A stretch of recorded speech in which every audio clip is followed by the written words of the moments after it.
अस्सलाम वालेकुम स्टूडेंट।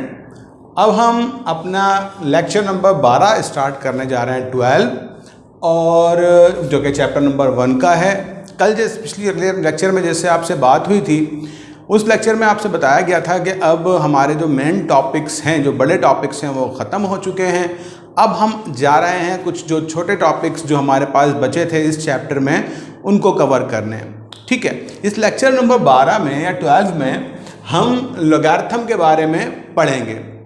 जैसे कि हमने एक्सपोनेंट नोटेशन के बारे में पढ़ा था, वो तकरीबन इसके साथ ये आइडेंटिकली होता है, बस थोड़ा फ़र्क है इसके अंदर। सबसे पहले तो हम इसकी डेफिनेशन देख लेते हैं। A logarithm is a power to which number must be raised in order to get some other number. ये कहता है कि हम लॉगरिथम में ये करते हैं कि हम जो वैल्यू है उसको हम पावर में कन्वर्ट कर देते हैं, जैसे कि हम एक्सपोनेंट नोटेशन में किया करते थे। लेकिन एक्सपोनेंट नोटेशन में जो वैल्यू बच जाती थी हम उसको लेफ्ट हैंड साइड पर रखकर मल्टीप्लाई 10 की पावर बना देते थे। इसमें हम पूरी की पूरी वैल्यू को 10 की पावर या पावर बनाकर यूज करते हैं। कैसे करेंगे इसको हम देखते हैं। Parts of logarithm. लॉगरिथम के पार्ट्स क्या हैं? दो इसके पार्ट्स हैं। पहला पार्ट है इसका कैरेक्टरिस्टिक, दूसरा पार्ट है इसका मैंटिसा। एक आपको वैल्यू की कैरेक्टरिस्टिक निकालनी होती है और उसी की निकालनी होती है आपने मैंटिसा वैल्यू। जब ये दोनों वैल्यूज आ जाती हैं तो उन दोनों वैल्यूज को सम कर दें तो उस वैल्यू का लॉगरिथम हमें मिल जाता है। किस तरह? डेफिनेशन देख लेते हैं कैरेक्टरिस्टिक की। The integral part which may be the positive और नेगेटिव इज कॉल्ड कैरेक्टरिस्टिक। वो कहता है कि ये एक इंटीग्रल पार्ट है वैल्यू का जो कि पॉजिटिव भी हो सकता है और नेगेटिव भी हो सकता है। एग्जाम्पल के तौर पर अगर हम एक वैल्यू लेते हैं 1000, आपसे पूछा जाए इस 1000 वैल्यू का कैरेक्टरिस्टिक क्या होगा। आप इस वैल्यू को एक्सपोनेंट में कन्वर्ट करोगे तो 0.123 टाइम्स शिफ्ट होगा और पावर बन जाएगी 1 एक्सपोनेंट 10⁻³ जो कि आप एक्सपोनेंट नोटेशन के टॉपिक में अच्छी तरह समझ चुके हैं। यानी कि इसमें 10 की पावर कितनी बनेगी? 3। और यहां पढ़ लें लॉगरिथम इज अ पावर, तो कैरेक्टरिस्टिक क्या बन जाएगा इसका? 3 बन जाएगा। जो भी वैल्यू की पावर बनेगी वो हमारे पास क्या बन जाएगा? उसका कैरेक्टरिस्टिक बन जाएगा। अब मिसाल के तौर पर अगर 1 वैल्यू है, अगर इसको आप से कहा जाए कि इसको आप एक्सपोनेंट में कन्वर्ट करो तो आप जानते हो ऑलरेडी पॉइंट यहां मौजूद होगा। इस वजह से एक्सपोनेंट 10 की पावर क्या बनेगा? 0। तो इसकी 10 की पावर कितनी आएगी? 0।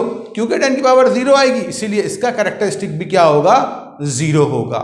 ठीक है, लेकिन अगर इस वैल्यू की बात करते हैं, यह है 0.0001। इसका पॉइंट अगर शिफ्ट करेंगे तो 1 2 3 और यहां आएगा तो 4। मैंने आपको बताया था उसमें कि लेफ्ट हैंड साइड से जब हम मूव करते हैं तो हमारे पास पावर नेगेटिव में बढ़ती है और राइट हैंड साइड की तरफ अगर पॉइंट लेके जाते हैं यहां से राइट हैंड की तरफ तो पावर पॉजिटिव में बढ़ती है। तो कितनी मरतबा मूव किया पॉइंट ने? 1 2 3 4 टाइम मूव किया तो 4 और क्या बन जाएगा? यहाँ पे माइनस आ जाएगा। तो इसका जो कैरेक्टरिस्टिक होगा वो क्या होगा? -4। अक्सर एमसीक्यूज में आपसे पूछते हैं इस लॉगरिथम के कि जो कैरेक्टरिस्टिक वैल्यू होती है वो किस टाइप की हो सकती है। ऑप्शन में होते हैं positive, negative, positive and negative both, या फिर नन ऑफ देम या ऑल ऑफ देम। तो आपको याद रखना है कि कैरेक्टरिस्टिक वैल्यू हमारे पास पॉजिटिव में भी हो सकती है और नेगेटिव में भी हो सकती है। क्लियर हो रही है बात? तो इस एमसीक्यूज का अक्सर आप देखेंगे आपको पिछले 10 साल में 2 मरतबा तो मिल ही जाएगा, इस तरह का एमसीक्यूज आया होगा।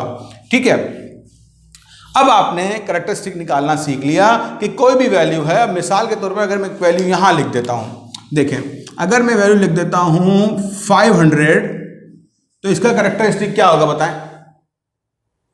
500 1 2 टाइम्स शिफ्ट होगा तो 10 की पावर 2 आएगी। इसका मतलब क्या होगा? जल्दी से बताएं। ये हमारे पास इसकी पावर होगी 2, तो कैरेक्टरिस्टिक क्या होगा? 2 ही होगा। अगर मैं लिख देता हूं 5255, अब बताएं इसका कैरेक्टरिस्टिक क्या होगा?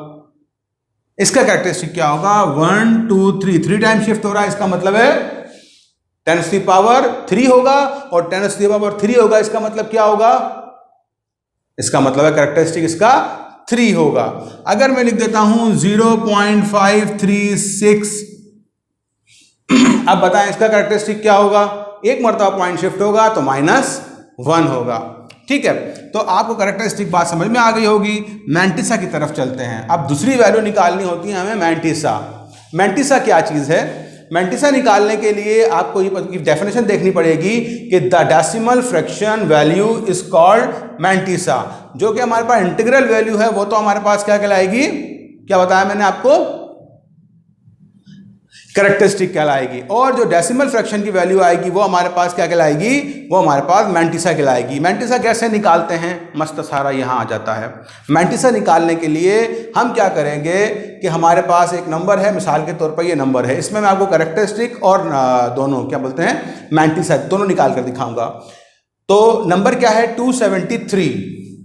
273 में आप बताएं कौन सी वैल्यू है? 100 की वैल्यू है यकीनन।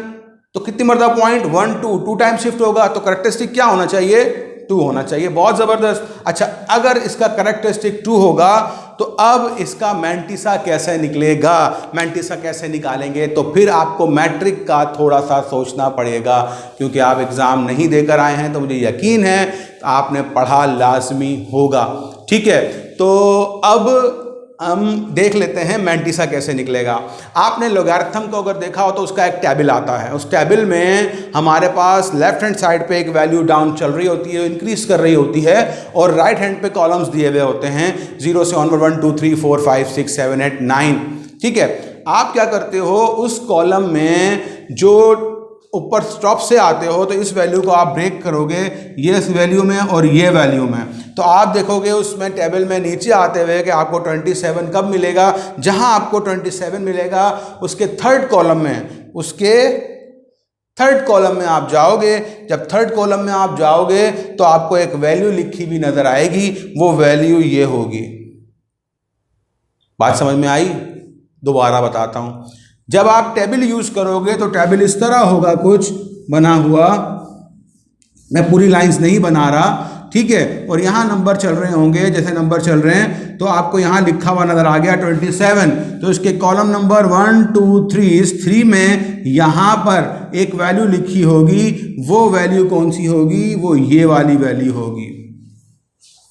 अब ये वैल्यू क्या डिफाइन करेगी कि इस जो आप वैल्यू को लोगैरिथम में कन्वर्ट करने जा रहे हो, इसमें इसका मैंटिसा होगा 0.4362। तो आपने यहां पर इस वैल्यू का 273 का कैरेक्टरिस्टिक भी निकाल लिया और इसका आपने मैंटिसा भी निकाल लिया। तो दोनों वैल्यूज निकल गई, कैरेक्टरिस्टिक भी निकल गया, मैंटिसा। इन दोनों को सम अगर करते हैं तो हमारे पास क्या बन जाएगा? 2.4362, जो कि हमारे पास इस वैल्यू का लोगैरिथम होगा। तो आपने 273 का लोगैरिथम निकाल लिया 2.4362।